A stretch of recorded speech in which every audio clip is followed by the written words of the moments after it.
ഞാൻ doctor Santhosh Joseph, KIMS health clinical lead in neuro intervention.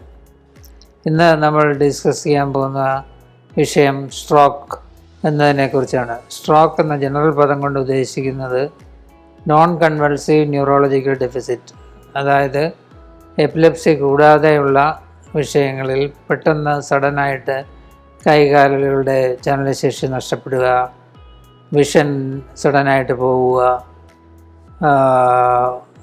സംസാരശേഷി കുറയുക മുതലായ പ്രശ്നങ്ങളുണ്ടാകുന്നതിനെയാണ് സ്ട്രോക്ക് എന്ന പദം കൊണ്ട് ഉദ്ദേശിക്കുന്നത്. പ്രധാനമായിട്ടും രണ്ട് കാരണങ്ങൾ കൊണ്ടാണ് ഇതുണ്ടാകുന്നത്. ഒന്ന്, രക്തസ്രാവം മൂലം, മസ്തിഷ്കത്തിലെ രക്തസ്രാവം മൂലം ഉണ്ടാകുന്ന സ്ട്രോക്ക്, അതിനെ ഹെമറാജിക് സ്ട്രോക്ക് എന്ന് പറയും. പ്രധാനമായിട്ടും അതിൻ്റെ കാരണം സബറക്നോയിഡ് ഹെമറേജ് ആണ്, അല്ലെങ്കിൽ ഇൻട്രാപാരൻകൈമൽ ഹെമറ്റമാണ്. അതായത് രക്തക്കുഴൽ പൊട്ടി രക്തം ബ്രെയിനിൻ്റെ അകത്ത് വന്ന് ഉണ്ടാകുന്ന സ്ട്രോക്ക്. രണ്ടാമത്തെ സ്ട്രോക്ക് എന്ന് പറയുന്നത് രക്തക്കുഴലിൻ്റെ അകത്ത് രക്തക്കട്ടകളുണ്ടായി, ആ രക്തക്കട്ടകൾ കുഴലിനെ ബ്ലോക്ക് ചെയ്തിട്ട് ബാക്കിയുള്ള ബ്രെയിൻ ഡാമേജ് ആകുന്നതിനെയാണ് സാധാരണഗതിയിൽ സ്ട്രോക്ക്, ഇസ്കീമിക് സ്ട്രോക്ക് എന്ന് പറയുന്നത്. അതിൻ്റെ ട്രീറ്റ്മെൻറ്റ് രണ്ടും വ്യത്യസ്തമാണ്. പൊട്ടുന്ന രക്തക്കുഴലിനെ പെട്ടെന്ന് സീൽ ചെയ്യുക അല്ലെങ്കിൽ അടയ്ക്കുക എന്ന് പറയുന്ന ആണ് ട്രീറ്റ്മെൻറ്റ്. പ്രധാനമായിട്ടും അത് നേരത്തെ സർജറി ബൗണ്ട് ട്രീറ്റ്മെൻ്റ് ആയിരുന്നു. തലയോട്ടി തുറന്ന സർജിക്കൽ അന്യൂറിസംസ് ക്ലിപ്പ് ചെയ്യുന്ന ട്രീറ്റ്മെൻ്റ് ആയിരുന്നു. അതിനെ മാറി ഇപ്പോഴത്തെ പ്രസൻറ്റ് ഡേ ട്രീറ്റ്മെൻറ്റ് എന്ന് പറഞ്ഞു കഴിഞ്ഞാൽ അന്യൂറിസത്തിനെ ക്ലിപ്പ് ചെയ്യുന്ന ട്രീറ്റ്മെൻറ്റാണ്, കോയിൽ ചെയ്യുന്ന ട്രീറ്റ്മെൻറ്റാണ് പുതിയതായിട്ട് നടത്തുന്നത്.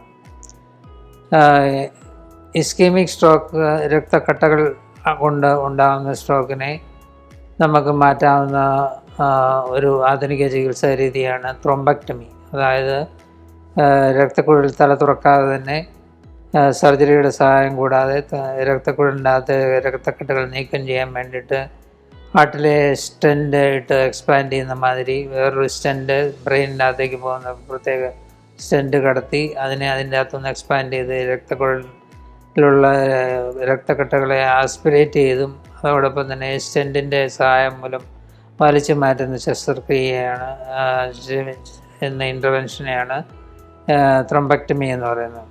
ഈ ത്രോംബക്ടമിയുടെ അഡ്വാൻറ്റേജ് പലതാണ്. ഒന്ന്, നേരത്തെ ഇതിന് ഫലപ്രദമായ ചികിത്സയില്ലായിരുന്നു. ഈ ത്രോംബക്ടമി വന്നതോടുകൂടി അതിൻ്റെ എഫിഷ്യൻസി വളരെ കൂടുതലാണെന്നാണ് പഠനങ്ങൾ തെളിയിച്ചിട്ടുള്ളത്. നോർമലായിട്ട് ഒരു പദം നമ്മൾ യൂസ് ചെയ്യുന്നത് number needed to treat one benefit, അതായത് 100 പേര് ചികിത്സിക്കുമ്പോൾ എത്ര പേരിലാണ് ഒരു ബെനിഫിറ്റ് കിട്ടുന്നത്. സാധാരണ നമ്മുടെ ആൻജിയോപ്ലാസ്റ്റി, ഹാർട്ട് ആൻജിയോപ്ലാസ്റ്റി, ഹാർട്ട് അറ്റാക്കിന് എല്ലാവർക്കും അറിയാവുന്നതാണ്.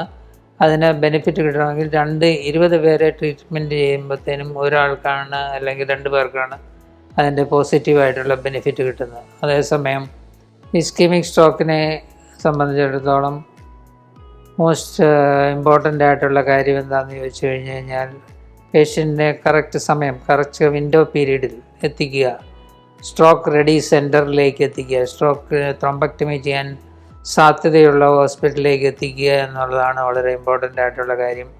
ഒന്ന്, അത് സ്ട്രോക്ക് വളരെ വേഗം തന്നെ ഡയഗ്നോസ് ചെയ്യുക. മുഖത്തിന് കോട്ടം, സംസാരിക്കാൻ ബുദ്ധിമുട്ട്, കൈകാലുകളുടെ തളർച്ച ഇങ്ങനെയുണ്ടെങ്കിൽ അത് സ്ട്രോക്കാണ്. അത് മറ്റ് ഹാർട്ട് പ്രോബ്ലമായിട്ട് കൺഫ്യൂസ് ചെയ്യേണ്ട കാര്യമില്ല. അങ്ങനെ എന്തെങ്കിലും സിംറ്റം ഉണ്ടെങ്കിൽ ഉടനെ ഒരു സ്ട്രോക്ക് റെഡി സെൻറ്ററിലേക്ക് കൊണ്ടുപോവുക. ഏറ്റവും എളുപ്പം രോഗിയെ ആ ആശുപത്രിയിൽ എത്തിച്ചു കഴിഞ്ഞാൽ ചികിത്സ ആരംഭിക്കുകയും ചികിത്സയ്ക്ക് വിതിൻ 6 മണിക്കൂറിനുള്ളിലാണെങ്കിൽ ഡെഫിനറ്റായിട്ടും പൂർണ്ണമായി റിക്കവറി ചെയ്യാൻ സാധ്യതയുള്ള ഒരു ഡിസീസാണ് ഇസ്കീമിക് സ്ട്രോക്ക്. അപ്പോൾ അതുകൊണ്ട് ഏറ്റവും എളുപ്പം പേഷ്യൻറ്റിനെ എത്തിക്കുക എന്നുള്ളതാണ്. അതുപോലെ തന്നെ അത് എത്തിക്കാൻ വേണ്ടിയിട്ട് വളരെ വേഗം തന്നെ രോഗിയെ എത്തിക്കണം. അതിനുള്ള ആംബുലൻസ് ക്രമീകരണങ്ങൾ ഉണ്ടാവണം. അതുപോലെ തന്നെ ഈ സ്ട്രോക്ക് കണ്ടുപിടിക്കുന്നതിനുള്ള CT സ്കാന്, MRI സ്കാൻ മുതലായ DSA, 3D റൊട്ടേഷണൽ DSA മുതലായ എക്യുപ്മെൻറ്റ്സ് ഉള്ള ആശുപത്രിയിലാണെങ്കിൽ വളരെ എളുപ്പമുണ്ടായിരിക്കും. അതുപോലെ തന്നെ ഇൻ്റർവെൻഷണൽ പ്രൊസീജിയേഴ്സ് ചെയ്യാൻ കഴിവുള്ള ഒരു ആശുപത്രിയാണെങ്കിൽ ഈ ത്രോംബക്ടമി ചെയ്യാൻ വളരെ ആവശ്യമാണ്. അതുകൊണ്ട് ഒരു മനുഷ്യരുടെ യത്നം കൊണ്ട് മാത്രം ഈ സ്ട്രോക്ക് എന്ന മഹാമാരിയെ നമുക്ക് തടയാൻ പറ്റില്ല. പല ആൾക്കാരും ഒരുമിച്ച് ഒരു സിങ്ക്രണൈസ്ഡായിട്ട് പ്രവർത്തിച്ചു കഴിഞ്ഞാലേ ഈ രോഗത്തിന് തക്കതായ ഒരു പ്രതിവിധിയും രോഗിയെ പഴയ നിലയിലേക്ക് കൊണ്ടുവരാൻ സാധ്യമാവുകയുള്ളൂ. ഇതാണ് ഇന്നത്തെ സ്ട്രോക്ക് ഡേയുടെ തീം.